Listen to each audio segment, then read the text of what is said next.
Hello guys, welcome back to my YouTube channel. In this video, we are going to see how to calculate the QTD. I'm creating a new measure here, new measure, and I'll give a name for that new measure as QTD, QTD, and let me write total QTD. The expression is same again. I want to use the sum of the sales amount, and I'm passing on the second parameter, that is date.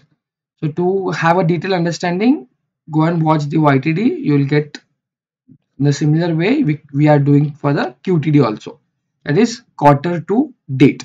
So now I'm passing on the dates. That dates is in the financial table dates column, and apply the filter dot dates and just close it. So your QTD is calculated. Let me put that in a same table here. Let me drag and drop it here. And now you can see it is summing with respect to the quarters. You can see quarter 3 you got the same value. If you look at quarter 4 you got again the same value. Don't look at YTD, you get confused. Just look at the sum and QTD, you will get a comparison. So in quarter 4 the addition of these three, 1 2 3, so the quarter 4 sales is this much, and quarter 1 sales is this much, quarter 3 sales is this much, addition of all the quarters. So this is how the QTD is calculated. You can put that in a new measure, and you can use a slicer to change the values. You can see, I'll show you.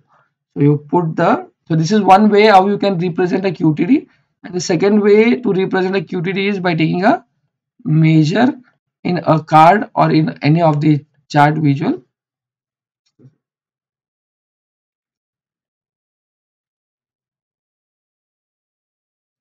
So you need to convert this to a card. Yeah. So now this is respect to QTD.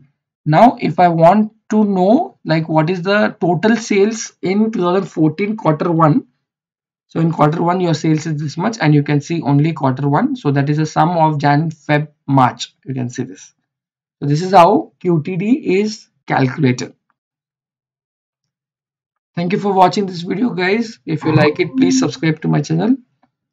Keep learning.